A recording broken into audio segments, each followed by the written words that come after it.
Guys and ladies, we need to have a talk.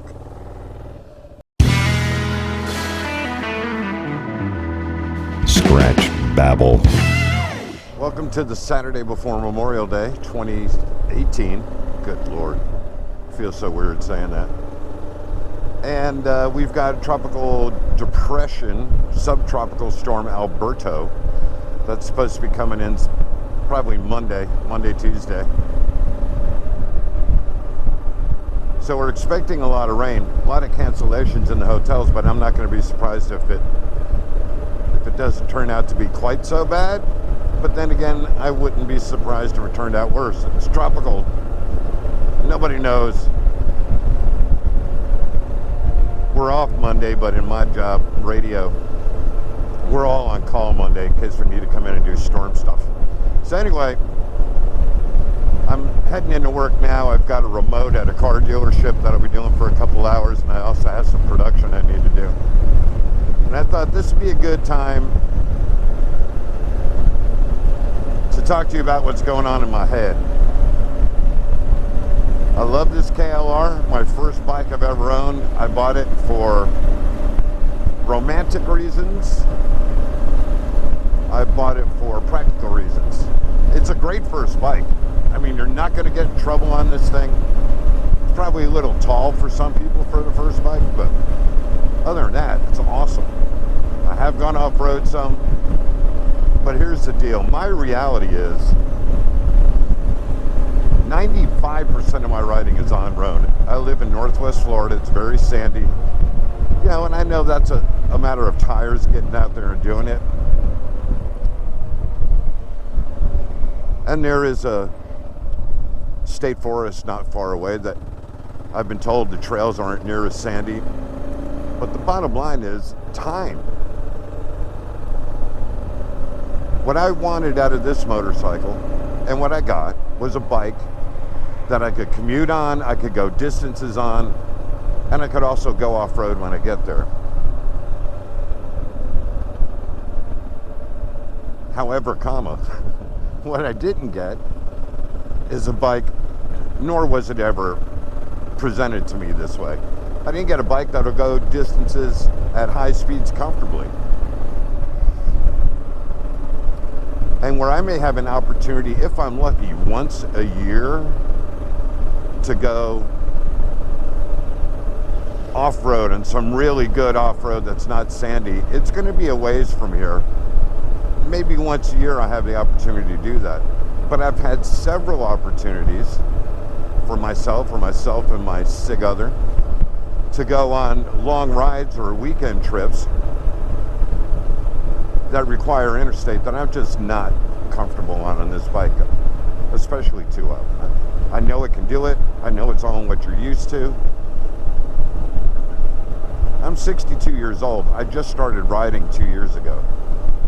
And although I'm sure I'll get to a comfort level as I ride more bikes and whatnot, I want to do this stuff now. So I need to do it on something I'm comfortable on. So here's my options. Basically, it's two. I can keep this thing, which I do love. I love my KLR. I love the KLR community even more than I love my KLR. I mean, I belong to several different bike forums, but nothing compares to you guys. Nothing compares to the KLR guys. Anyway,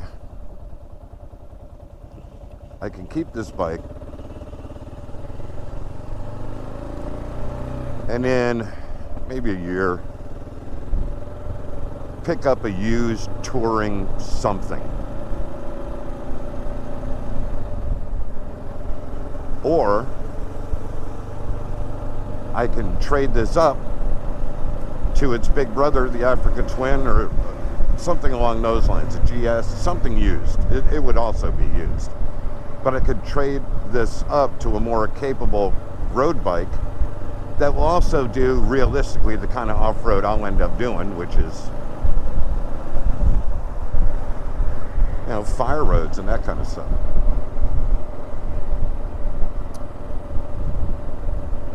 So I'm torn. I'm very torn. There are days I think I'm going to go up to the Honda dealer. I know the guy up there and see what kind of deal they do me on this towards a twin. They've got a DCT twin that's been there for probably 2 years now. I mentioned this before, I live in cruiser country. It's cruiser country and it's sport bike country, so there aren't a lot of dual sports. Definitely not a lot of adventure bikes, but there are some, but not many. So that DCT twin that it took them almost 1.5 to 2 years to even get in stock is still not sold. I might be able to get a deal on it, I don't know. I don't know. And I'll be honest with you, that's the way I'm leaning, is going to a bigger, more capable road adventure bike. Because the problem with getting a touring bike used and keeping this bike is, what if I'm out for a long ride? What if I want to go for a long travel trip, but then there's the opportunity to go off-road? I'm not going to be able to do that on a tour. I guess technically I could if I got like a V-Strom 1000 or if I got a Versys 1000 used. I don't know, guys. It's a dilemma. It's a dilemma. But I know this, I would be doing a lot more riding than just the kind of commuting riding I'm doing now. I'd be doing a lot more riding if I was on a bike that I could do distances on comfortably. I went out for a ride with my buddy Randy a few weeks ago, and the longest saddle time I put in was about 1.5 hours. And we probably hit a steady 65 miles an hour for a good 40 minutes of that. And at the end of 40 minutes, my ass was killing me at 65 just from the vibration in the seat alone.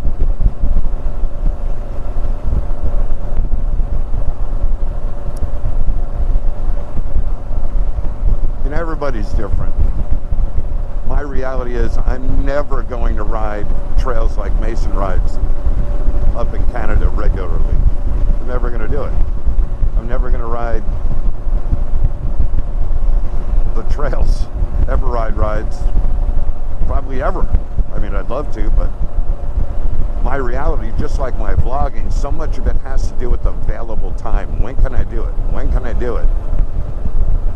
Most of the time it's spur of the moment, even my longer rides, so it's not necessarily something I can plan for. It's like, okay, here's the window, hop on, let's go.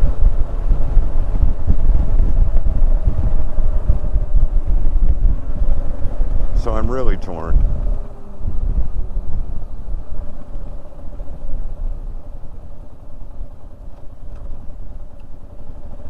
I mean, the ideal preference would be keep this bike. I guess this would be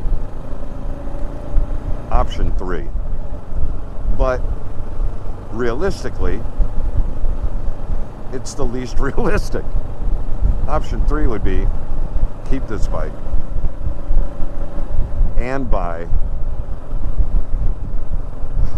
without trading this one in, and buy a more capable long distance adventure tourer that could also go off-road. That's an option.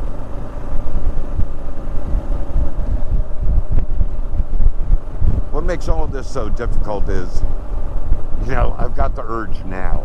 I've got the urge now. I want to be able to do this stuff now, not getting any younger. If I look, 3 or 4 years down the road at being able to be in a better position to pull the trigger on what I'm thinking about, who knows what'll be going on in 2 to 3 years.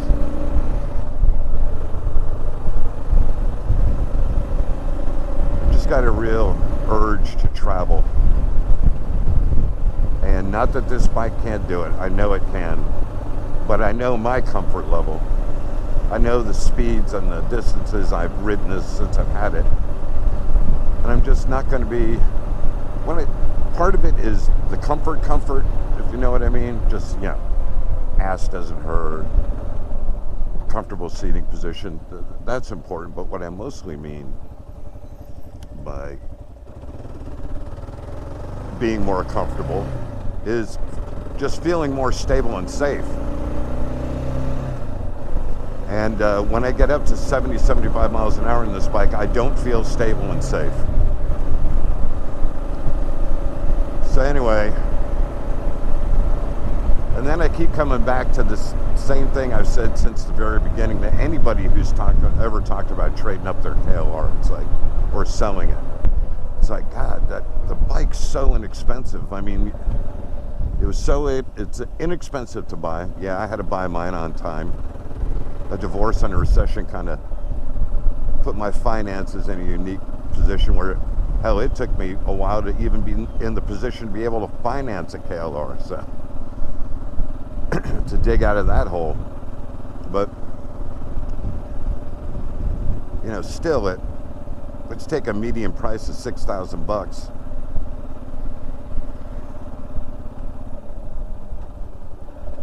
I really don't want to sell it, even if I do upgrade, because,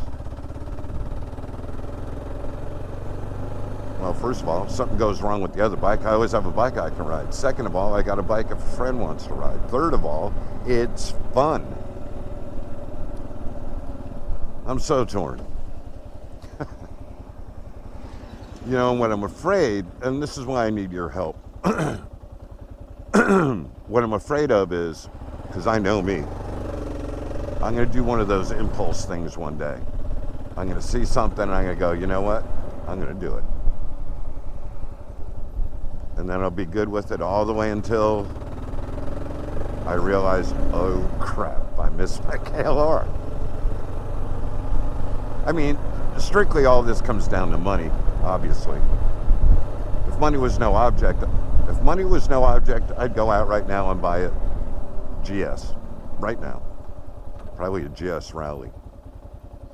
If money was no object, I'd buy a GS. That'd be my first preference, keeping the KLR. My second preference would probably be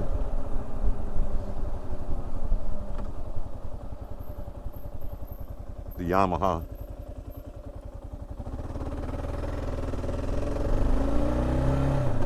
And then I don't really know that I have a third preference. Probably a twin. Well, not probably. Definitely a twin. But GS is my first option. All right, well, at the end of the day, I'm not doing any of these things anytime soon. But I have been thinking about it more than a little. So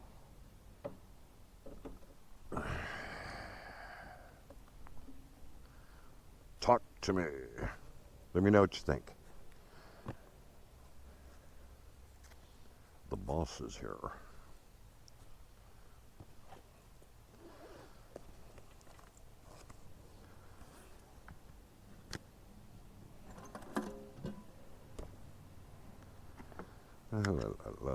By the way, I got a new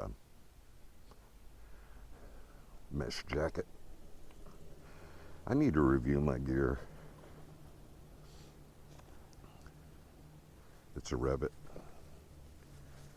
I like it a lot. A lot. I've got two other mesh jackets. One was a Harley jacket before I ever got this bike, and I was endorsing Harley. I got a mesh Harley jacket, which is probably the best airflow and the least protective.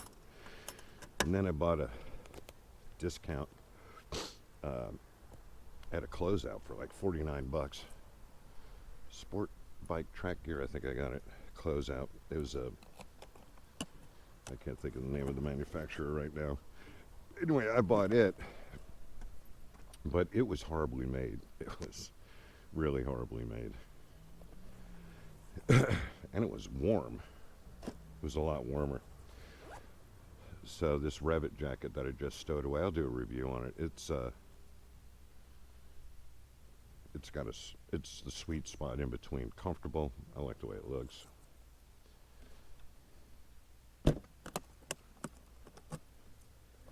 good protection.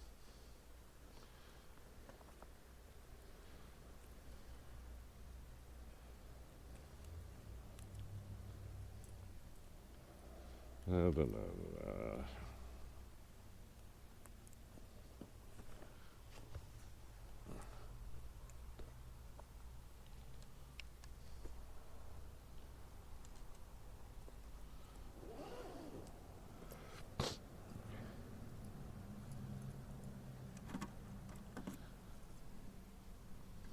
I love my tusk panniers. No offense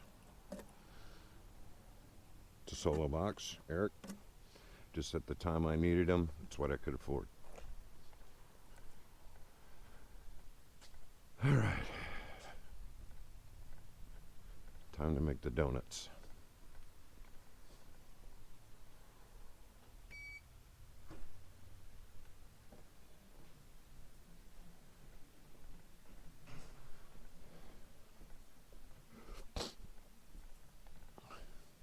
Morning.